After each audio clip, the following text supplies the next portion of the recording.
Josh, I want to dive in real quickly on an On3 national analyst recently says that for Tennessee to really prove that they're consistently back, they have to beat Alabama or Georgia this year. And they have to kind of make that a regular thing. They can't accept, which they did last year. They beat Alabama last year, but they can't accept losing to them, both of them, on a yearly basis. Would you agree with that? Both of them on an annual basis, yeah, that can't happen for Tennessee to be back, because then Tennessee's not really competing for championships.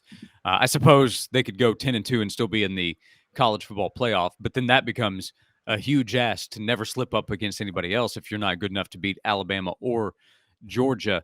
So, on an annual basis, let's say over a 5-year period of time, Tennessee needs to have at least a few wins in those 10 games for sure.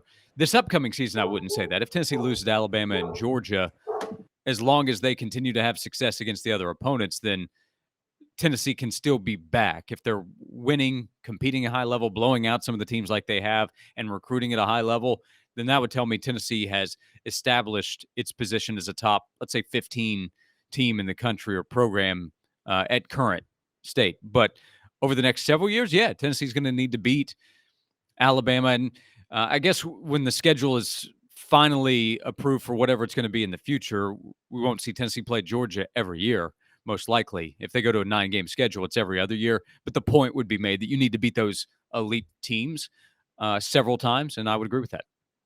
Fans would agree with that, too. If Tennessee were to keep losing to them, no fan is in 3 or 4 years going to say, yeah, we're happy with where things are. Fans are going to be saying, why do we keep losing to the teams that we need to beat to get over the hump?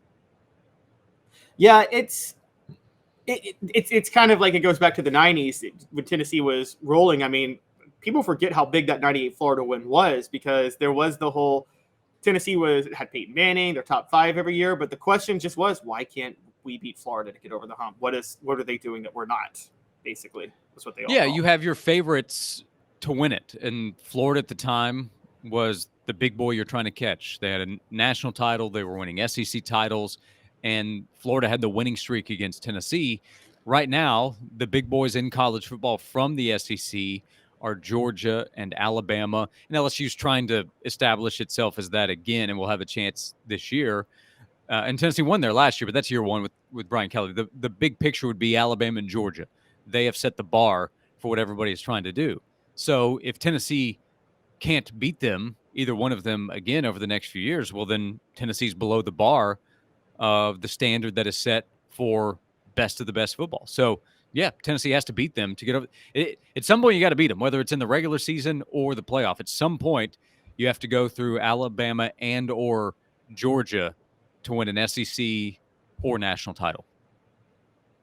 So JD Pickle of On3, his exact quote was, to make the statement that you're for real and that what you're doing is going to have some staying power based on what they did last year, you've got to either beat Alabama or Georgia this season. Do you think if they lose to both of those teams, there will start to be a concern that 2022 was a flash in the pan and not a sign of things to come? I'm sure some people will say that if that's the case. But if Tennessee's 9-3 or 10-2, with the 2 losses being to Alabama and Georgia, then most people will say, hey, that's a really good season for Tennessee. And if that's the case, recruiting is going to be just fine. Tennessee will sign a top 5 to top 10 class, I think, most likely. And the offense is going to be really good. They're not going 9-3 and 10-2 without a high-level offense. So most people, rational people, in my opinion, would say, okay, lost to Alabama and Georgia. There's more work to be done. But Tennessee is one of the top teams in the SEC. If those are competitive games and Tennessee falls, then nobody with a brain is going to say that Tennessee football has fallen back off and they don't have a shot against Alabama or Georgia. So part of it is how do the results come? What do they look like in those games? But if Tennessee wins at least 9 games this season, that will be 20 wins in 2 seasons for Tennessee. People who know what Tennessee has been through and know what it takes to win 9 or 10 games in the SEC will give Tennessee credit for being in that position. And then everybody will agree, okay, there's more work to be done if you want to get over the hump against Georgia, because at that point, you'll have to go back to you'd have to go back 8 years since Tennessee last beat Georgia. That's too long. So, yeah, people will say there's more work to be done, and they'll be right about that. Yeah, and particularly when I wonder if many people in Knoxville, and I actually see it this way too, see this year as somewhat of a transition year because you got Hendon Hooker last year. You got Nico Iamaleava, who is probably going to be the starter in 2024. Mm-hmm. And no disrespect to Joe Milton, but kind of a transition year to stay afloat, keep this thing rolling, but probably not take it to the next level this year. Just make sure you don't fall from where you were. Kind of, you know what I would compare it to is, remember Clemson in 2014? They were between Taj Boyd and Deshaun Watson, and hopefully Joe Milton's better than Cole Stout was. But that 2014 year was kind of very clearly a transition year for Clemson, if you remember. Yeah, it's either that or maybe you would say Deshaun, you had Kelly Bryant, and then Trevor Lawrence. But Joe is planning to be better than as good as the best and better than the in-between guys. His upside is much higher than Kelly Bryant for sure. We'll see. That's the big question. I mean, if Joe is close to what his potential is, then the offense should be close to what it was last season. It's not just Joe. It's the offensive line. It's replacing Darnell Wright, which is a big ask. I have a bigger question that needs to be answered actually replacing Darnell than replacing Hendon. But if Tennessee's able to stay as a top 10 offense nationally, where they've been the last couple of seasons in terms of scoring offense, then they're just going to be really good because a bunch of the teams on Tennessee's schedule will have a difficult time keeping up with that. We'll find out when Tennessee goes to Gainesville how Joe and the offense handles a tough road environment where Florida knows we need to do whatever we can to stop or slow Tennessee's offense. Stop is too strong of a word, but slow and give our offense a chance because they don't have Anthony Richardson. So the upside of Florida's offense, because of the quarterback position, is lower, in my opinion. So we'll get at least an idea there. And then over the next few weeks, we'll see with Joe Milton. But I promise Tennessee's internal expectation is we should be as good as last year. We should be better on talking about the offense. We should be better defensively. And we should have a chance to beat every team on the schedule, which the odds makers actually say. Tennessee right now would be projected to win 10 individual games. The over-under win total is 9.5, which is tied for the third best in the SEC, depending on where you look, but top 4 in the SEC. That's a tremendous compliment considering what Tennessee has to replace. Tennessee also has to go prove that is warranted. That's up to Joe Milton and Gerald Mincy and John Campbell coming in as a transfer and all the other players that we're talking about this offseason. Yeah, and Vegas is so fluid too because theoretically, if you did the line right now, you would favor them to lose to Alabama and Georgia and then beat everybody else. But if the line goes throughout the season and Tennessee only has one loss at Alabama and which Vegas would predict, and then they're 8-1 and Georgia's coming to town, you could see the line move towards Tennessee with Georgia going to Knoxville, and if they struggle a little bit at Ole Miss the week before or something like that. Very much so.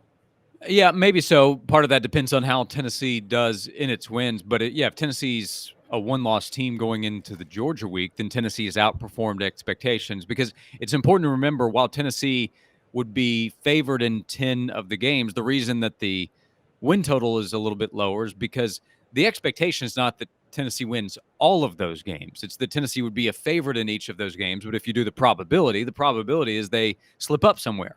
Like last year, Tennessee slipped up against South Carolina, and Tennessee is hoping that doesn't happen this fall. But that Missouri game for Tennessee is one that the Vols have to be ready for, not because Missouri is going to be a great team, but if Tennessee's a one-loss team going to Mizzou, nobody's going to talk about the Missouri game that week. Everybody's going to talk about Georgia the following week. But Tennessee will have to focus on a road trip, and Missouri's going to know that Tennessee's thinking about a big game the following week, and Missouri's going to say to itself, we almost beat Georgia last year. Why can't we get Tennessee, catch them napping this year? So that's just an example of what you deal with when you're at this high level. Kirby Smart's biggest challenge is making sure that his team respects the opponent because his team knows it's better than every opponent that he goes up against for the most part. That's part of Josh Heupel's challenge now is, hey, we won 11 games last year. We beat up on LSU. We beat Clemson. We beat Florida. We beat Alabama. So I need to make sure that my guys focus when they go to Florida this year, when South Carolina comes to town. South Carolina might be a little different because of the revenge factor, but Josh Heupel now is in that position where he has to make sure his team is focused on these games where Tennessee is favored. That's not been a problem for Tennessee's head coach in a long time. That's a new good challenge for Heupel to deal with now. Yeah, and Josh, it's funny you brought up Missouri because before I let you go, you and I both were in agreement that Kentucky is their biggest trap game by far. But a couple of websites I was reading recently both mentioned Missouri, and I never thought about it. But, we bring up the point they got a new offensive coordinator in Kirby Moore, who they brought from Fresno State. And let's be honest, Missouri lost, 4 or 5 games last year that they easily could have won. I mean, they probably had the most heartbreak. They could easily have been 10-3 last year instead of 6-7 or whatever they were. So are we underrating Missouri or not paying attention to how dangerous they are as a football team this year? Some people are, because some people are probably laughing at us even discussing this. So that would be an example of underrating what Missouri is. I'm not saying Missouri is a top half of the league team. I'm not saying that at all. But again, South Carolina last year, they were coming off a horrible showing against Florida. And the talk that week was, this offense from South Carolina is embarrassing. They can't do anything. Then they put up 63. So that's a reminder of what you've seen does not exactly tell you what's going to happen next. And because of the placement of that game, like Caleb, a reason that we've talked about the Kentucky game being more challenging than most might expect is because of the placement on the schedule. You go to Lexington the week after going to Tuscaloosa, while Kentucky is off the week Tennessee's playing Alabama. Schedule-wise, that's an advantage for Kentucky. Doesn't mean Kentucky's going to win. Doesn't mean Kentucky's better. Certainly not that.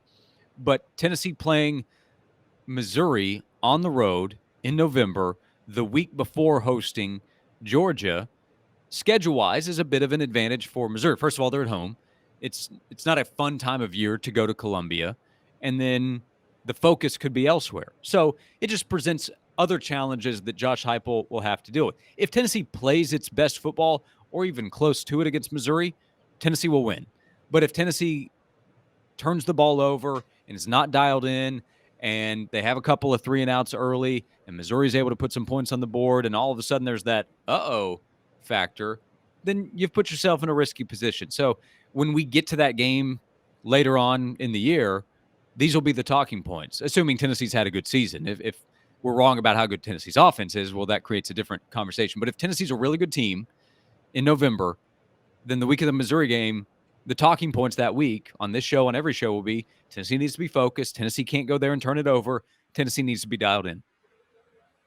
Yep. Josh, thanks so much for doing this today. We're going to troll Dave when he gets back next week. He's enjoying life on the beach. I was talking to Fred White yesterday.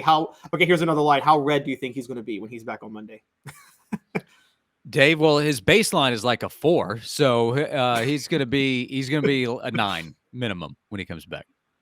Oh, absolutely. Absolutely. And when I come for him, I'll say I'm seeing red, literally. So Josh Ward of the Sports Animal. Josh, thanks so much. Have a great rest of your day. You got it. Thanks, Caleb. Thanks, everybody.